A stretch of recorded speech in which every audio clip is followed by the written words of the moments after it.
Hello friend, नमस्ते, प्रणाम। आप लोगों के बीच में एक भजन गीत लिखी हूँ और सुनाऊंगी। ये शिव चर्चा का गीत है और इस गीत को मैं सुनाऊंगी आप लोगों के बीच। आप लोग को पसंद आएगा तो कमेंट में ज़रूर बताइएगा कि ये गीत कैसा लगा, और अपना प्यार दुलार आशीर्वाद जरूर बनाए रखिएगा। बहुत बहुत धन्यवाद, आप लोग का बहुत बहुत शुक्रिया। ये गीत है।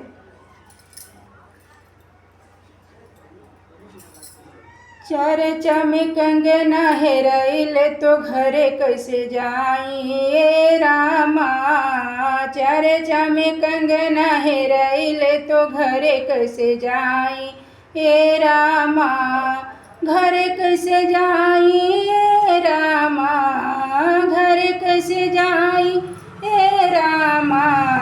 चर्चा में कंगना हेराइल तो घरे कैसे जाई हे रामा। चर्चा में कंगना हेराइल तो घरे कैसे जाई हे रामा। घरे हम गईनी तो सासू जी पूछे, घरे हम गईनी तो सासू जी पूछे। अचार बात हमके सुनावे तो घरे कैसे जाई हे रामा। चार बात हमके सुनावे तो कैसे बताई हे रामा। चर्चा में कंगना हेराइल तो घरे कैसे जाई हे रामा। चर्चा में कंगना हेराइल तो घरे कैसे जाई हे रामा। घरे कैसे जाई हे रामा, घरे कैसे जाई हे रामा। चर्चा में कंगना हेराइल तो घरे कैसे जाई हे रामा। चर्चा में कंगना हेराइल तो घरे कैसे जाई हे रामा। घरे हम गईन ते गोतिन जी पूछे, गोतिन जी पूछे रामा, गोतिन जी पूछे।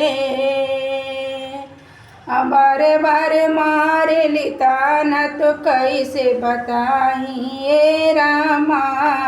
बार बार मारे लिताना तो कैसे बताई हे रामा।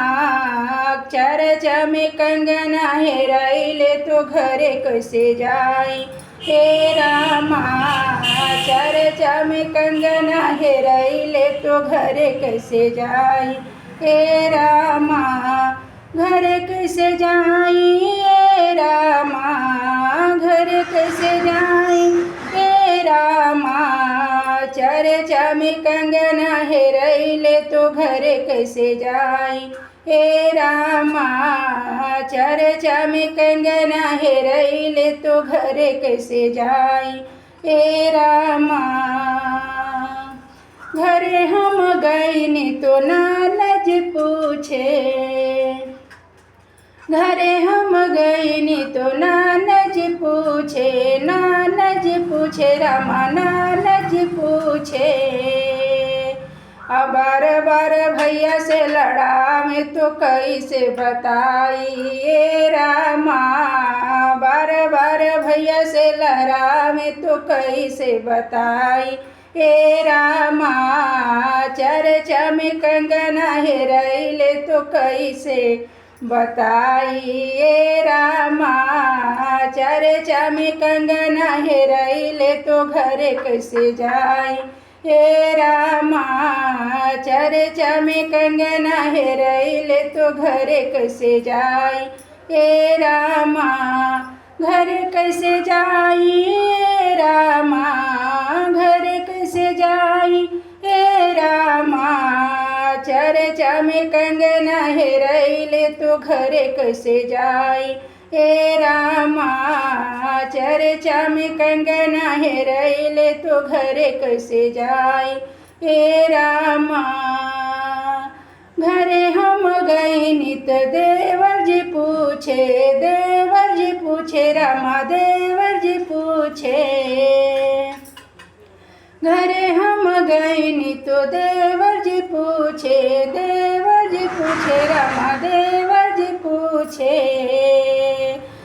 बार बार हमके समझावे तो कैसे बताइए रामा। बार बार हमके समझावे तो कैसे बताई हे रामा। चर्चा में कंगना हेरैले तो कैसे बताइए रामा। चर्चा में कंगना हेरैले तो घर कैसे जाई हे रामा। चर्चा में कंगना हेरैले तो घर कैसे जाई हे रामा। घर कैसे जाई हे रामा। घर कैसे जाई हे रामा। चर्चा में कंगना हेरैले तो घर कैसे जाई हे रामा। चर्चा में कंगना हेरैले तो घर कैसे जाई हे रामा। चर्चा में कंगना हेरैले तो घर कैसे जाई।